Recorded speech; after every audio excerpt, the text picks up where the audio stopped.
kita hanya takut pada Allah dan seterusnya. Ini kelihatannya secara sepintas benar, ya. Tapi itu biasanya disampaikan oleh orang-orang yang hanya penuh semangat, tapi tidak mendalam ilmunya. Ya, kita hargailah sampai di situ. Alhamdulillah ada namanya kekuatan tawakal. Tapi itu tidak cukup. Diperlukan ilmu, ya, diperlukan fikih. Dan disinilah peran para ulama itu, ya. Makanya dalam Islam sangat tegas bagaimana kita disuruh mengikuti para ulama. Fas'alu ahla dzikri in kuntum la ta'lamun. Tanya yang tahu, ya. Dan perlu kami informasikan ini supaya clear di masyarakat, ulama, apalagi Majelis Ulama Indonesia itu tidak memutuskan ini kecuali setelah meminta pendapat para ahli. Minta pendapat para ahli, ya.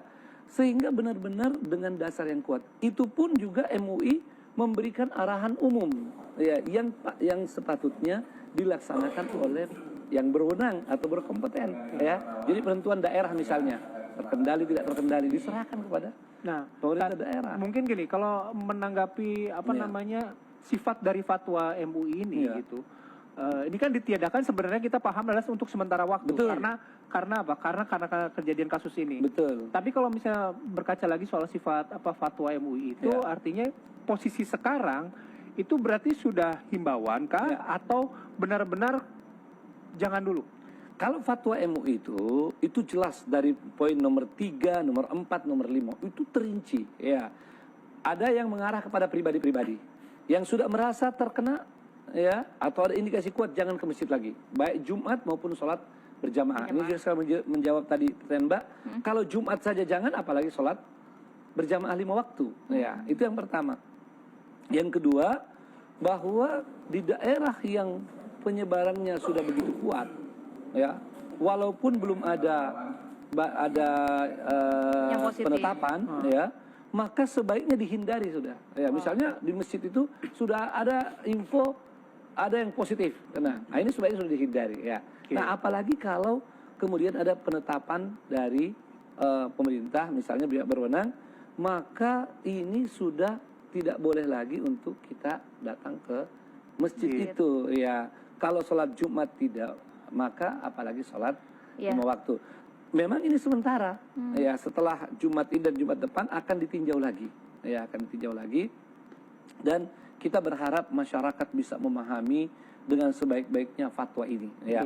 Kalau fatwa MUI itu jelas sekali, ya, arahannya penetapannya itu dikembalikan pada masyarakat, ya, khususnya yang berwenang. Nah, karena itu kami memang sangat mengharapkan dari MUI, pihak pemerintah, ya, yang paling berwenang tentunya, dan pihak-pihak yang berkompeten, misalnya orang-orang ahli medis, ya, ini dapat memberi info secepat-cepatnya, ya. Lalu dibuat kebijakan oleh pemerintah untuk ini bisa efektif. Sebab fatwa ini tidak efektif kalau tidak ada kebijakan pemerintah. Ya.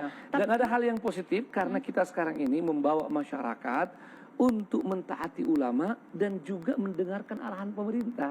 Ya, dua-duanya harus benar-benar dipatuhi. Laras gitu, ya. Iya. Nah, kita berterima kasih kemarin Pak Gubernur DKI itu udah cepat respon, alhamdulillah, dan melakukan koordinasi dengan MUI, dengan FKUB, Prokopimda. Nah, ini tadi diikuti oleh Gubernur Sulsel juga.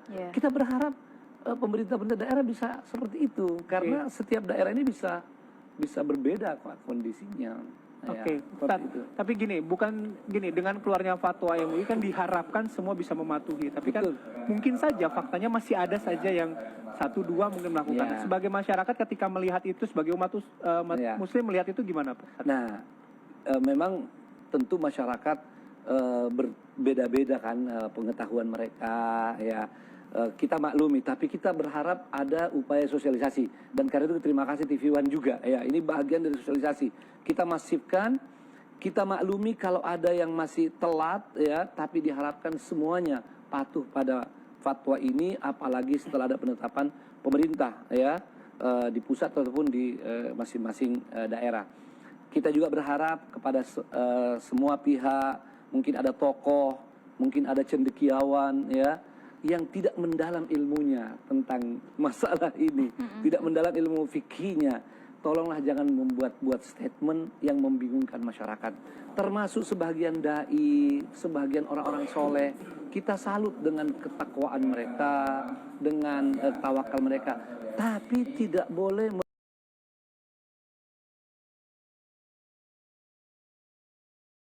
membuat fatwa-fatwa atau statement-statement maksudnya, ya, yang bisa menimbulkan masyarakat, ya. Ini memerlukan ilmu yang mendalam, ya, memerlukan pengetahuan yang luas, ya. Jadi jangan dengan mudah, ya kita kan hanya takut pada Allah. Ya kita ini semuanya takut pada Allah. Tapi Allah yang menyuruh kita. Ya, saya ingin memberikan contoh bahwa di zaman Umar bin Khattab radhiyallahu anhu, ini Umar khalifah dan bersama beliau sahabat. Itu akan berangkat ke Syam, sekarang Syria. Ternyata dapat kabar di sana ada wabah. Maka Umar radhiyallahu anhu meminta pulang saja setelah bermusyawarah. Bukan gampang musyawarah dengan para sahabat, akhirnya diputuskan pulang. Ada yang tanya, apakah lari dari takdir Allah? Nah, seperti itu kan, seolah-olah kalau kita nggak ke masjid, lari dari takdir Allah. Kata Umar, kita lari dari takdir Allah menuju takdir Allah. Jadi lari dari takdir Allah. Jadi artinya ini di depan kita ada pilihan-pilihan, ya, dan syariat memberikan arahan, memberikan petunjuk, ya. Nah, bagaimana menentukan itu? Disinilah peran ulama, peran para ahli, peran pemerintah. Ini tiga harus selalu berkomunikasi sehingga bisa memberikan arahan yang tepat. Nah, ini yang kami harapkan, jangan sampai ada statement-statement, ya, yang salah, apalagi ya yang salah, dan jangan ada kecurigaan-kecurigaan yang berlebihan. Ini ada maksud menjauhkan umat dari masjid. A'udzubillah, tidak mungkinlah MUI. Apapun langkah yang diambil MUI ini untuk kebaikan bersama begitu ya pastinya Pak Ustadz. Dan yang kedua, ini kan bukan lagi seperti dahulu dunia tertutup. Sekarang ini semua informasi terbuka. Bukan MUI saja loh. Hampir semua ormas Islam di Indonesia. Dan di dunia semuanya, ya, dari yang dekat-dekat Malaysia, Singapura, lalu kemudian Saudi Arabia, Kuwait, Al-Azhar, Mesir, semua ulama-ulama ini sudah mengumumkan yang sama.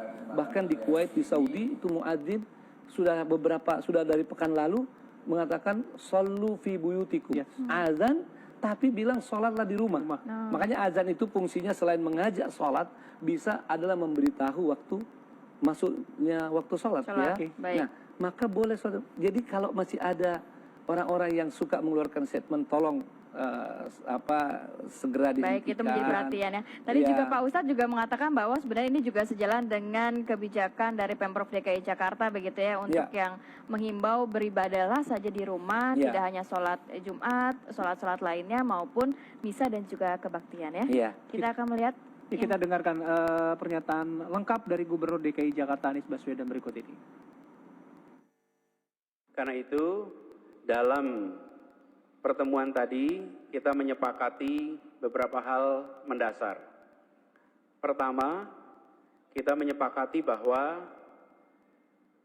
akan secara serius melakukan pembatasan interaksi di dalam seluruh komponen.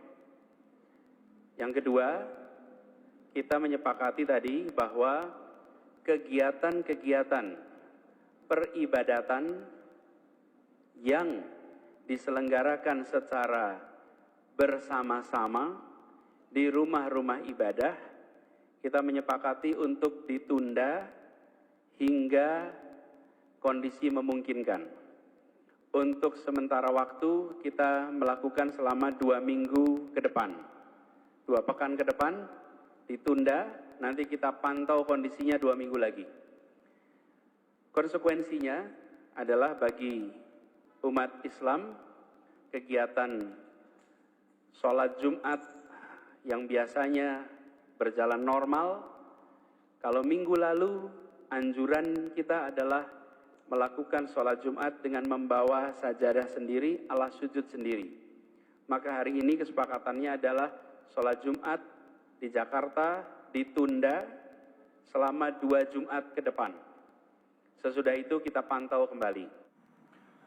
Itu tadi imbauan yang disampaikan oleh Gubernur DKI Jakarta Anies Baswedan beserta pengurus ormas keagamaan di seluruh DKI Jakarta. Baik, itu juga ditunda sholat Jumat sampai dengan 2 pekan ke depan dan nantinya juga akan terus dievaluasi apakah kebijakannya akan dilanjutkan atau mungkin dapat kembali normal. Terima kasih banyak Pak Ustadz. Ada sedikit boleh ya? Boleh, silakan.